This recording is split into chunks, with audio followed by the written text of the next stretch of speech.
Well, it's been quite a remarkable day already in these past few hours. We appreciate you all staying with us here on CBS News. I'm Errol Barnett. And I'm Lilia Luciano. On a day, you're right, that I don't think either of us will forget. Pretty historic moments there. Most importantly, as we were just seeing, Queen Elizabeth's coffin has arrived at Buckingham Palace. The coffin will remain at Buckingham Palace for the night before the Queen lies in state at Westminster Hall for 4 days starting tomorrow. Thousands lined the streets of London that were wet with rain to welcome their beloved Queen home one very last time.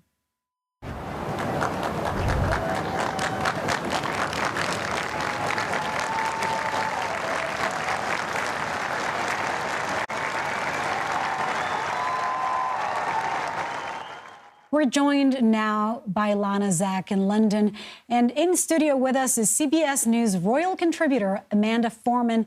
Lana, what is the feeling on the ground right now? What a powerful moment that was.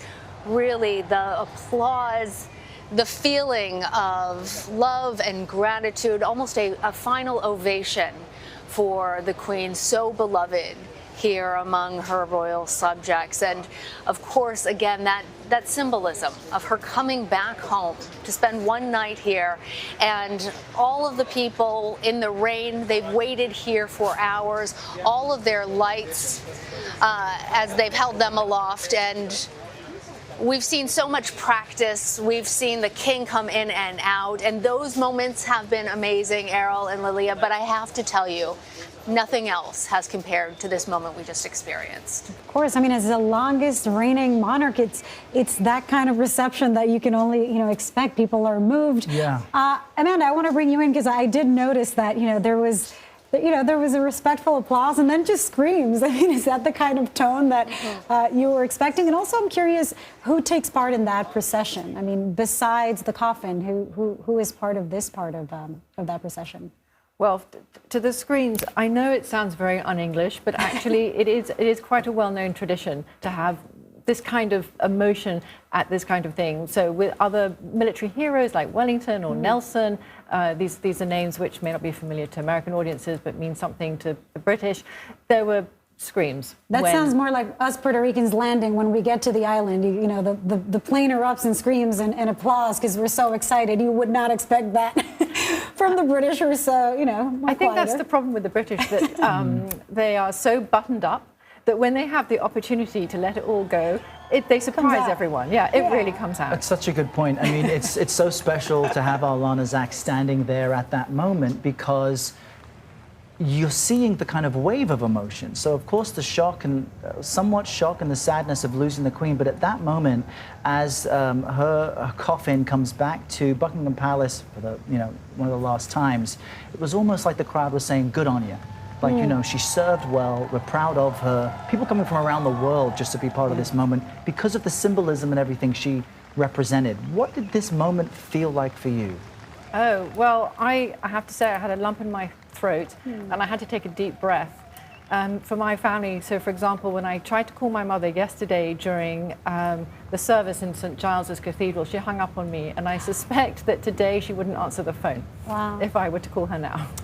And that's the other thing. This means so much to so many people in different ways, and this entire 10-day of mourning seems to be designed to allow everyone to have their moment, in a way. Well, what Princess Anne said in her statement was that the Queen embodied the British identity, and the reverse of that is that people identified with her. And that, it wasn't just that she was everybody's grandmother, but that as she went through the life cycle of different phases of her life, people could then identify with what they were going through, what she went through, and it sort of enabled people to mark moments of their lives. Yeah, that's what I kept thinking about that part. I think, we're all faced with our own mortality as we see eras end, as we see, leaders or even, beloved family members pass on. And so I wonder, there must be that sense of, feeling a little bit orphaned, and what people look forward to in terms of the leadership. They look to the Queen to see how to react to global events. The Queen's speech when the pandemic happened was absolutely one of the most memorable of all among world leaders. And so I just wonder, if the British people feel a little bit kind of lost on top of the mourning and on top of the sadness. I think they do feel a little bit lost and bereft. Fortunately, the king has stepped up to the plate. He is doing very well. Apparently, one of the mourners that he met while on his walkabout said to him, you seem to be doing so well. And he said, that's duty for you. He said, that's duty. Let's bring back Lana. Lana, now the Queen has entered the Buckingham Palace. What's the mood out there? Are people picking up and leaving? Are they praying? What's going on? The Queen has come home, and it is still rather quiet. There are a couple of cheers as some people are starting to leave, but I was just reading a quote that I wanted to share with you, that the Queen once said, "I cannot lead you into battle. I do not give you laws or administer justice, but I can do something else. I can give you my heart and my devotion." And that's what we have seen here tonight. We have seen all of these people with their hearts completely devoted to the memory of their queen. And I think that what we heard, that idea that this was an ovation to say, you have done such a great job, it was a groundswell here. We heard the applause, and as the coffin went slowly around the circle to make sure that everybody got an opportunity to really see it, people who had been waiting for so long, that applause building. And it was in that moment, especially as she went into the gates of Buckingham Palace, something where you could hear the devotion from her subjects being repaid to the late Queen. That's right. They were standing in the rain. They were waiting there for a long time, and there's going to be more of that tomorrow. I've heard that the wait.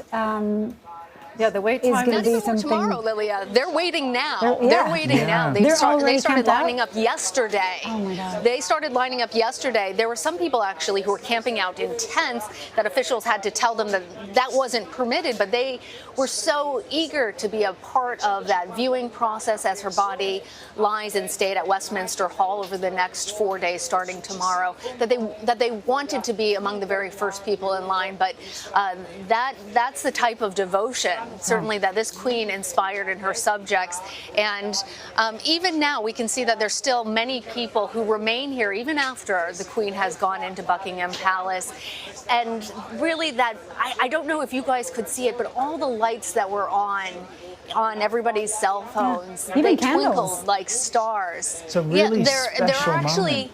There are actually live candles that are Survive actually lit in the park on the other side of my eye line, which you can't see here. But we are all just living vicariously through you, Lana, from getting a wave from King Charles III to being there the moment the Queen's remains this return. is You history, really are there. and I am an eyewitness to it. I am so lucky. And we are so appreciative of your reporting and what you're telling us from that location as we kind of wrap up this moment with Amanda Foreman here, our royal contributor. I wonder, because you've said a few times now that, they seem to have miscalculated the size and depth of the outpouring of emotion from the general public. I'm wondering for King Charles III, who's getting his house in order, literally, if there may be a recalculation at some point during these 10 days where he realizes, you know what, the hole I have to fill is maybe much bigger than I anticipated. Because you wonder, I mean, look, as a British person, I will say, I just don't see King Charles III filling the same hole that his mother did. He's already stepped out and given his opinions on certain issues. He had the fiasco with Princess Diana, and the public remembers those things. How will he be able to match this? Well, one of the interesting things is that Prince Charles has never said how he's going to reign as king. And the reason he never said that is because that would have been rude, because you can't talk about what you're going to do before your parent has left. So he couldn't. So we're all speculating on something that is necessarily a blank hole, because he never said anything. Now, nevertheless, what we do know is that he's doing a tour of the 4 kingdoms, and that was his idea. And that's incredibly important, because that shows us that he intends to be a hands-on king, a hands-on monarch, and that he doesn't just intend to rule from England.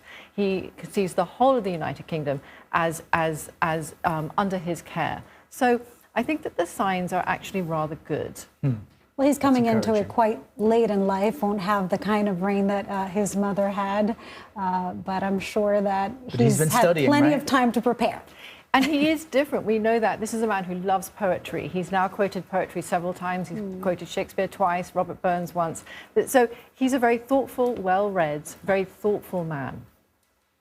Amanda Foreman, thank you so much for staying on this ride with us. We want to share our thanks, of course, with Lana Zak, who is there on the ground. We're all living vicariously through your perspective, Lana. Thank you so much.